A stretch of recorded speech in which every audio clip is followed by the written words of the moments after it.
तो जय हिंद साथियों, मैं शशि कुमार पटेल आप सभी को आपके अपने परिवार टारगेट स्टडी सेंटर पर स्वागत करते हैं।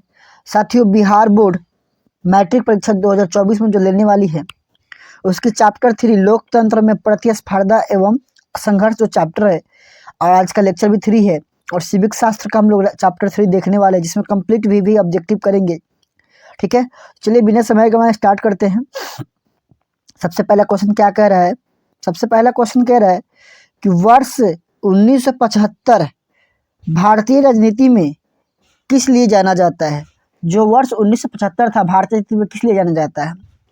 इस वर्ष आम चुनाव हुए थे, इंदिरा गांधी प्रधानमंत्री बनी थी, देश के अंदर आपातकाल लागू हुआ था, ये जनता पार्टी सरकार बनी थी। बताइए क्या हुआ था? 1975 की बात है। इजी है मेरे शेरों, option number C right answer हो जाएगा। देश के अंदर आपातकाल लागू हुआ था, यानी कि आपातकालीन लागू हुआ था, जो कि इंदिरा गांधी ने करवाया था। चलिए सेकंड क्वेश्चन देखते हैं। कह रहा है कि भारतीय लोकतंत्र में सत्ता के विरुद्ध जनाक्रोश किस दशक से प्रारंभ हुआ? बताइए, 1960 के दशक से, 1970 के दशक से, 1980 के दशक से, या 1990 के दशक से? बताइए कब से हुआ? जल्दी से मेरे शेरों। जी हाँ साथियों, सबका जवाब आ रहा है, और इस बच्चे को इसको कॉपी में लिख लीजिएगा। मैं यही एक रिक्वेस्ट करूंगा आपसे। और हम लोग 3 फैब तक पूरे एकदम कह रहे, आज 2-3 लेक्चर चढ़ेंगे। आज अब एक सुबह देख रहे होगे, फिर दोपहर में, फिर एक शाम में, फिर एक और चढ़ेंगे। यानी कि जो बैक हम लोग छठ पूजा में जो हम लोगों ने एब्सेंट मारा था वो सब अभी कवर करना पड़ेगा, जैसे तैसे भी करके। तो चलिए इसका राइट जो आंसर हो जाएगा 1970 के दशक में। कब जी? 1970 के दशक में। कब? तो 1970 के दशक से आक्रोश करना लोगों ने स्टार्ट कर दिया। अगला कह रहा है बिहार में संपूर्ण क्रांति का नेतृत्व निम्नलिखित में किसने किया? और एक बात याद रखिएगा, यही चैप्टर संपूर्ण क्रांति एक 12th हिंदी 12th जब पढ़ोगे, आप जब एग्जाम दे लोगे, पास हो जाओगे, तो जब 12th में आओगे तो हिंदी में आपको मिलेगा पढ़ने के लिए संपूर्ण क्रांति। तीसरा चैप्टर है, ठीक है, 12th का 3rd चैप्टर ही है संपूर्ण क्रांति। किसने किया था? ऑप्शन ने दिया मोरा रज्जी देसाई, नीतीश कुमार, इंदिरा गांधी, जयप्रकाश नारायण। बताइए कौन था? जी हाँ साथियों, राइट आंसर सबका आ चुका है, जयप्रकाश नारायण थे। ऑप्शन नंबर डी इसका बिल्कुल सही जवाब हो जाएगा। चलिए अगले प्रश्न की आते हैं। 4 नंबर प्रश्न क्या कहता है? कह रहा है कि भारत में 1977 में हुए आम चुनाव में किस पार्टी को बहुमत मिला? कांग्रेस पार्टी को, जनता पार्टी को, कम्युनिस्ट पार्टी को, किसी पार्टी को नहीं? बताइए जल्दी से मेरे रसगुल्लो, मेरे बिहार के सभी शेरों। आप ही तो बिहार के भी जान बान शान हो। कहते हैं ना गाना, सुनो ना, आन बान शान हुआ तो ही पहचान हुआ। ठीक है, चलिए राइट इसका आंसर आ जाएगा ऑप्शन नंबर बी, जनता पार्टी को। किसका जी साथियों? तो जनता पार्टी, बी नंबर इसका राइट का आंसर हो जाएगा। 4 का बी होगा। चलिए मेरे लाल, मेरे जितने ही प्यारे बच्चे देख रहे हो, आगे चलते हैं।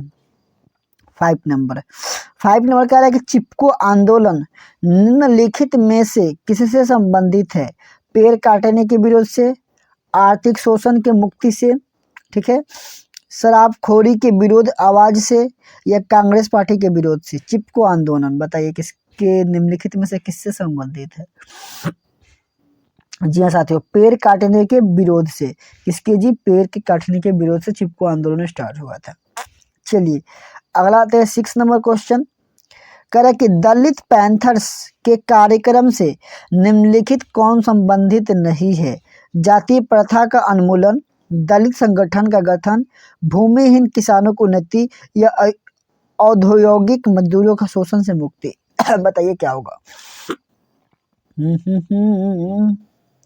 मैं तो निकला था तेरे लिए। जी हाँ साथियों, भूमि क्या हो जाएगा? इसका राइट आंसर क्या हो जाएगा साथियों? भूमि, ये जो दिया है ना, चलिए ये दिया क्या है जी? भूमिहीन किसानों की उन्नति, यानी कि ऑप्शन नंबर सी हो जाएगा। 6 का राइट आंसर सी होगा। चलिए अगले प्रश्न की बात है। अगला प्रश्न इधर साइड में होगा, कहना सुने हो, मैं तो निकला था तेरे लिए, मुझे नहीं पता था क्या क्या होगा। तेरे आँखों में आके पता चल गया यहाँ लोग भी कितने मतलबी होते हैं। चलिए 7 नंबर क्वेश्चन कह रहा है, देखिए क्या कि निम्नलिखित में कौन भारतीय किसान यूनियन के नेता थे। निम्नलिखित में कौन भारतीय किसान यूनियन के नेता थे। मोरारजी देसाई, जयप्रकाश नारायण, महेंद्र सिंह टिकैत या चौधरी चरण सिंह। बताइए मेरे शेरों। जी हाँ साथियों, राइट इसका आंसर हो जाएगा महेंद्र सिंह टिकैत। चलिए अगला प्रश्न आते हैं 8 नंबर। कह रहा है कि तारी विरोधी आंदोलन निम्नलिखित किस प्रांत में शुरू किया गया। बिहार, उत्तर प्रदेश, आंध्र प्रदेश, तमिलनाडु। बताइए जल्दी जल्दी बता दो मेरे शेर, बताइए कहाँ से। जी हाँ साथियों, आंध्र प्रदेश। कहाँ से साथियों, आंध्र प्रदेश। अब नेक्स्ट चलते हैं 9 नंबर। कह रहा है कि नर्मदा घाटी परियोजना किन राज्यों से संबंधित है। बिहार, उत्तर प्रदेश, मध्य प्रदेश, तमिलनाडु, केरल, कर्नाटक, पश्चिम बंगाल, उत्तर प्रदेश, पंजाब, गुजरात, महाराष्ट्र, मध्य प्रदेश। बताइए। जी हाँ साथियों, बिल्कुल राइट आंसर गुजरात, महाराष्ट्र और मध्य प्रदेश। गुजरात, महाराष्ट्र और मध्य प्रदेश। जो क्वेश्चन लगे कि आपको नहीं आता उसको कॉपी में भी साथियों मेरे लिखते रहना है, आपको टाइम वेस्ट नहीं करना मेरे भाई। कह रहा है कि सूचना के अधिकार आंदोलन की शुरुआत कहाँ से हुई। राजस्थान, दिल्ली, तमिलनाडु, बिहार। बताओ 10 का क्या होगा। सूचना के अधिकार आंदोलन की शुरुआत कहाँ से हुई। पहला राजस्थान, दूसरा दिल्ली, तमिलनाडु, बिहार। बताइए कहाँ से हुआ। जी हाँ साथियों, राइट इसका आंसर आ चुका है, वो है राजस्थान। कहाँ से हुआ था मेरे भाई, राजस्थान। चलिए 11 नंबर क्वेश्चन का है कि सूचना के अधिकार संबंधी कानून कब बना। सूचना के अधिकार संबंधी कानून कब बना। 2004 में, 2005 में, 2006 में, 2007 में। बताइए कब बना मेरे भाई।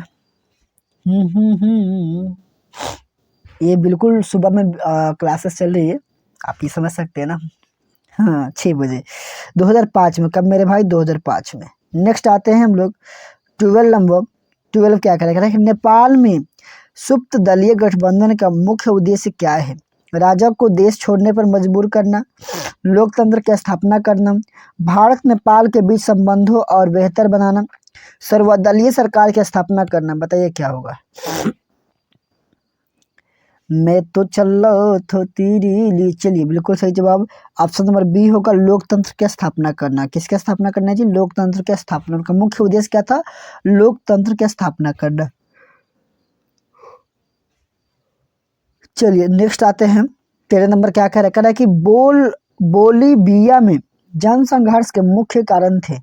पानी की कीमत में वृद्धि, खाद्यान्न की कीमत में वृद्धि, पेट्रोल की कीमत में वृद्धि या जीवन रक्षक दवा की क्या चीज कीमत में वृद्धि। बताइए क्या होगा 13 का। बिल्कुल साथियों, पानी की कीमत में वृद्धि। क्या हो जाएगा साथियों, पानी की कीमत में वृद्धि। आगे 14 नंबर क्वेश्चन देखते हैं। श्रीलंका कब आजाद हुआ। 1947, 1948, 1950 या 1949। बताइए कब आजाद हुआ था। जी साथी, मेरे बाद ही हुआ था 1948 में। अपने देश जब आजाद हो गया ना उसके बाद हुआ था श्रीलंका। चलिए अगला आते हैं हम लोग 15 नंबर क्वेश्चन की तरफ। 15 नंबर क्वेश्चन इस साइड होगा। चलिए अगला क्वेश्चन देखिए। कह रहा है कि राजनीतिक दल का आशय है अफसरों के समूह से, सेनाओं के समूह से, व्यक्तियों के समूह से, किसानों के समूह से। बताइए 15 का राइट आंसर क्या हो। कह रहे हैं व्यक्तियों के समूह से, मतलब कह रहा है राजनीतिक दल का आशय है किससे, तो इसका राइट आंसर हो जाएगा व्यक्तियों के समूह से। किससे जी, व्यक्तियों के समूह से, यानी कि 15 का सी हो जाएगा राइट आंसर। 15 का सी होगा। चलिए अगला प्रश्न आते हैं 16 नंबर क्वेश्चन देखिए। कह रहा है कि निम्नलिखित में कौन सा प्रमुख उद्देश्य प्रायः सभी राजनीतिक दलों का होता है।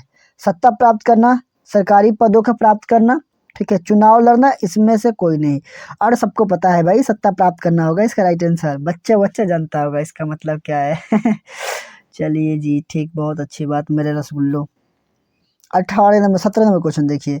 कह रहे हैं कि राजनीतिक दलों की नींव सर्वप्रथम किस देश में पड़ी। ब्रिटेन में, भारत में, फ्रांस में, संयुक्त राज्य अमेरिका में। बताइए कहाँ पड़ा था। जी साथियों बिल्कुल हाँ, एक एक क्वेश्चन इम्पोर्टेंट है हमारे लिए। जी जी। चलिए 17 का राइट आंसर बताइए। बिल्कुल सही जवाब आ चुका है, ब्रिटेन में। कहाँ जी? सर्वप्रथम कहाँ किस देश में पड़ी? ब्रिटेन में। आइए 18 नंबर क्वेश्चन की तरफ चलते हैं। 18 का कि निम्नलिखित में से किसे लोकतंत्र का प्राण माना जाता है? सरकार को, न्यायपालिका को, संविधान को, राजनीतिक दल को? बताइए किसको माना जाता है? 18 का राइट आंसर क्या होगा? बिल्कुल, राजनीतिक दल को। किसको माना जाता है मेरे सारो मेरे सॉरी शेरो? किसको? राजनीतिक दलों को। ठीक है। चलो अगला क्वेश्चन करें। निम्नलिखित में कौन सा कार्य राजनीतिक दल नहीं करता है? चुनाव लड़ना, सरकार की आलोचना करना, प्राकृतिक आपदा में राहत कार्य, अफसरों की बहाली संबंधित कार्य। बताइए क्या नहीं करता है? हाँ, सबको पता है भाई। अभी सरकार क्या करती है? अफसरों को बहाली नहीं करती है, यानी कि ऑप्शन नंबर डी हो जाएगा, अफसरों की बहाली संबंधित कार्य। चलिए अगला प्रश्न आते हैं 20 नंबर। 20 नंबर तो एकदम बहुत शानदार क्वेश्चन है, सबको आना चाहिए। लेकिन इसका थोड़ा भारी होगा। ठीक है, 20 नंबर थोड़ा सा क्या होगा मेरे भाई? भारी बहुत होगा। भारी कहने का मतलब वजन में भारी नहीं है, इसमें लिखा बहुत सारा शब्द होगा। चलिए मैं इसको थोड़ा सा छोटा करने की प्रयास, और मैं इसका डायरेक्टली राइट आंसर ही कर देता हूँ। डी नंबर आंसर नहीं होगा, सी तक ही देखिए। ठीक है, आप सी तक ही देखो, और सी तक ही देखने में आपका जो आंसर इसका हो जाएगा वो सी नंबर ही हो जाएगा। देश के विकास के लिए सरकारी नीतियां में राजनीतिक दल बाधा उत्पन्न करता है। ठीक है, यही इसका आंसर हो जाएगा। ठीक है मेरे प्यारो। ठीक है, रसगुल्लो बताओ। हाँ ठीक है सर, बिल्कुल। चलिए 21 नंबर क्वेश्चन की तरफ चलते हैं। 21 नंबर क्वेश्चन क्या कहता है? कह रहा है 21 नंबर, किस देश में बहुदलीय व्यवस्था नहीं है? किस देश में बहुदलीय व्यवस्था नहीं है? चलिए ऑप्शन ए दिया, पाकिस्तान, भारत, बांग्लादेश, ब्रिटेन। बताइए मेरा रसगुल्लो क्या हो जाएगा? सबको पता है मेरे भाई, ब्रिटेन हो जाएगा। क्या हो जाएगा साथियों? ब्रिटेन। 21 का क्या होगा? डी नंबर हो जाएगा। चलिए 22 नंबर आते हैं। 22 नंबर के लिए हमें क्या करना होगा? कुछ ज़्यादा नहीं कुछ करना होगा, थोड़ा सा मुझे इस तरह से करके, और एक बार इसको फिर से और फिर से और फिर से खींच लेना होगा। कर गठबंधन की सरकार बनाने की संभावना किस प्रकार की दलीय व्यवस्था में होती है? एक दलीय व्यवस्था, बहुदलीय व्यवस्था, द्विदलीय व्यवस्था, इनमें से कोई नहीं। बताइए क्या होगा 22 का? जी हाँ साथियों, राइट आंसर हो जाएगा बहुदलीय व्यवस्था। क्या हो जाएगा साथियों? बहुदलीय व्यवस्था हो जाएगा। चलिए 23 नंबर क्वेश्चन देखिए क्या कहना चाह रहा है। कह रहा है किसी भी देश में राजनीतिक स्थायित्व के लिए निम्नलिखित में क्या आवश्यक नहीं है? सभी दलों द्वारा सरकार को रचनात्मक सहयोग देना, किसी भी ढंग से सरकार का अपदस्थ करना, निर्णय प्रक्रिया में सरकार द्वारा विरोधी दलों का नजर बंद करना। बताइए क्या होगा? जी हाँ साथियों, सरकार द्वारा विरोधी दलों का नजर बंद करना, इनका क्या होता है जी? राजनीतिक स्थायित्व के लिए वो आवश्यक नहीं है। चलिए नेक्स्ट आते हैं। 24 नंबर क्वेश्चन का भी शायद डी नंबर दिख जाएगा, दिख गया। कह रहा है कि निम्नलिखित में कौन सी चुनौती राजनीतिक दलों से की नहीं है? निम्नलिखित में कौन सी चुनौती राजनीतिक दलों की नहीं है? तो अब इतना नहीं पढ़ो, सिंपल सी एक याद कर लो, ये डी नंबर हो जाएगा। विपरीत सिद्धांतों रखने वाले राजनीतिक दलों से गठबंधन। ठीक है, चलिए क्योंकि टाइम भी हमारे पास बहुत कम है, और कम से कम समय मैं चाहता हूँ 10 से 15 मिनट समय लूँ और पूरे के पूरे ऑब्जेक्टिव बना दूँ, लेकिन बट क्या करूँ, होता नहीं है। कह रहा है कि दल बदल कानून निम्नलिखित किस प्रकार पर लागू होता है? सांसद और विधायकों पर, राष्ट्रपति पर, उपराष्ट्रपति पर, उपयुक्त में सभी पर। मैं चिल्ला करके वो नहीं दिखाना चाहता हूँ कि आपको ये पता नहीं कितने सारे यूट्यूब बहुत सारे चिल्लाते हैं, लेकिन सिंपल सा भाई बात है, सिंपल सा पढ़ो, आराम से पढ़ो। ठीक है, और कर जाओ क्वेश्चन को। राइट आंसर ए नंबर हो जाएगा, सांसद और विधायकों पर। चलिए इंग्लिश में चिल्लाया जाएगा, बिल्कुल बिल्कुल। चलिए 26 नंबर क्वेश्चन क्या कह रहा है? राजनीतिक दलों का मान्यता और उसका चिन्ह किसके द्वारा प्रदान किया जाता है? राष्ट्रपति सचिवालय द्वारा। ठीक है, अगला क्वेश्चन इसी में कह रहा है, अगला पॉइंट, प्रधानमंत्री सचिवालय द्वारा, या निर्वाचन आयोग द्वारा, या संसद द्वारा। चलिए बताइए क्या हो जाएगा? जी साथियों, राइट आंसर हो जाएगा सी नंबर, निर्वाचन आयोग द्वारा। ठीक है, चलिए अगला चलते हैं 27 नंबर क्वेश्चन की तरफ। 27 नंबर कह रहा है निम्नलिखित में कौन राष्ट्रीय दल नहीं है? कांग्रेस, बहुजन समाज पार्टी, लोक जनशक्ति पार्टी, भारतीय जनता पार्टी। जी हाँ साथियों, राइट आंसर इसका हो जाएगा लोक जनशक्ति पार्टी। लोक जनशक्ति पार्टी। ठीक है, चलिए अगला प्रश्न कराते हैं। अगला प्रश्न क्या कह रहा है? 28 नंबर क्वेश्चन देखिए क्या कह रहा है। कह रहा है कि जनता दल यूनाइटेड पार्टी का गठन कब हुआ? 1992 में, 1999 में, 2000 में, या 2004 में? बताइए कब हुआ था? जी साथियों, राइट आंसर आ चुका है 1999 में, यानी कि ऑप्शन नंबर 20 का राइट आंसर हो जाएगा। 28 का क्या होगा मेरे शेरो? बी नंबर हो जाएगा। चलिए अब आते हैं हम लोग अगले प्रश्न की तरफ। अगला प्रश्न ये रहा। कह रहा है कि गठबंधन सरकार की पकड़ प्रशासन पर होती है, मजबूत, ढीली, अति मजबूत, कठोर। बताइए क्या होता है। बिल्कुल, उसका पकड़ क्या होता है भाई, ढीला होता है। गठबंधन में क्या, वो उससे पूछेगा, वो उससे पूछेगा। तो सरकार की क्या होता है जी, ढीला होता है। इसलिए वोट देने से पहले, वोट करने से पहले एक बार आप जवान मूवी देख लेना। मैं ऐसे वो मत सोचना कि वो पता नहीं क्या क्या लड़के सब कमेंट करते हैं कि ये मुस्लिम है, तो वो नहीं। बस उसकी कहानी बहुत अच्छी है जवान मूवी की, मैं इसलिए कह रहा हूँ। ठीक है, बाकी जो आपको लगता होगा धर्म से जोड़ो, उससे मुझे कोई लेना देना नहीं है। मेरे लिए तो सब धर्म बराबर ही है। ठीक है, चलिए देख लीजिएगा, आपको लगे मूवी तो देख लीजिएगा वोट देने से पहले। बहुत अच्छी मूवी है, शानदार मूवी बनाया भाई साहब ने। मैंने रिसेंटली 2 दिन पहले देखा। ठीक है, वीडियो जब बन रहा है उसके पहले, यानी कि ये नवंबर महीने में देखा था। आया कब का मूवी, मैंने नवंबर में देखा। अभी कितना 21-22 को। करेक्ट, सॉरी 20 को। निम्नलिखित में किसे विशेष राज्य दर्जा प्राप्त है? बिहार, आंध्र प्रदेश, जम्मू कश्मीर, गुजरात। और ये बात सभी मेरे भाई को पता है, वो ये कि जम्मू कश्मीर। किसको जी, जम्मू कश्मीर को। किसको, तो जम्मू कश्मीर को। ठीक है, चलिए अगला प्रश्न देखते हैं क्या कह रहा है। कह रहा है कि निम्नलिखित में कौन सी स्थिति लोकतंत्र की सफलता के लिए सबसे आवश्यक है? मजबूत जनमत, निरक्षर नागरिक, मजबूत सेंसर बोर्ड, नियंत्रित मीडिया और प्रेस। बताइए क्या होगा। चलिए, सही जवाब आंसर हो जाएगा मजबूत जनमत हो जाएगा। क्या हो जाएगा, मजबूत जनमत। चलिए 31 के बाद आते हैं हम लोग 32 नंबर क्वेश्चन तरफ। वर्तमान नेपाल की शासन प्रणाली क्या है? लोकतंत्र, राजतंत्र, सैनिक तंत्र, इनमें से कोई नहीं। बताइए 32 का क्या होगा आंसर। जी साथियों, बिल्कुल क्या हो जाएगा साथियों, लोकतंत्र हो जाएगा। क्या हो जाएगा, लोकतंत्र। 33 नंबर चलते हैं। भारतीय जनता पार्टी का स्थापना कब हुई, बीजेपी की? 1989, 80, 81, इनमें से कोई नहीं। सबको पता है 80 में हुआ था, 1980 में। कितना, 33 का बी नंबर होगा। क्या हो जाएगा मेरे से, 33 का बी। चलिए 34 नंबर आते हैं। कह रहा है कि भारतीय जनता पार्टी का चुनाव चिन्ह क्या है? हाथ का पंजा, कमल का फूल, गेंद का फूल और चक्र। बताइए क्या है। बच्चा बच्चों को बताया, कमल का फूल। क्या चीज भाई, कमल का फूल। एक बार लहर इतना उठा था ना कि वोट वो जीत गए थे बातों बातों में। नेक्स्ट करना है, किसके नेतृत्व में 1977 में जनता पार्टी का सरकार गठन हुआ? मोरारजी देसाई, कर्पूरी ठाकुर, जगजीवन राम या चंद्रशेखर। बताइए किसके नेतृत्व में। बिल्कुल सही जवाब आ चुका है सभी का बच्चों का, मोरारजी देसाई। मोरारजी देसाई के नेतृत्व में बीजेपी का, नहीं जनता पार्टी का, सॉरी जनता पार्टी का नेतृत्व हुआ था। चलिए नेक्स्ट आते हैं 36 नंबर क्वेश्चन। करके बहुजन समाज पार्टी का संस्थापक कौन था? अम्बेडकर, काशीराम, मायावती, रामविलास पासवान। बताइए कौन था। जी हाँ साथियों, राइट इसका आंसर आ चुका है काशीराम। क्या था जी, काशीराम। चलिए नेक्स्ट आते हैं हम लोग अगला क्वेश्चन की तरफ। अगला क्वेश्चन क्या कह रहा है, और शायद इसमें ज़्यादा क्वेश्चन नहीं है, मेरा लगता है कि देखते हैं कितने क्वेश्चन हैं। 40 क्वेश्चन तो होना ही चाहिए कम से कम, 37 ही है। लास्ट 37 तक ही क्वेश्चन था। ठीक है मेरे भाई, चलिए लास्ट क्वेश्चन देख लीजिए आज का अंतिम। कह रहा है कि बांग्लादेश कब स्वतंत्र हुआ? ठीक है, 69 में, 17 में, 71, 72। बताइए कब हुआ था। सबको पता है 1971 में। ऑप्शन नंबर सी इसका राइट आंसर हो जाएगा। और इस वीडियो में इतना ही, 37 क्वेश्चन ही करेंगे।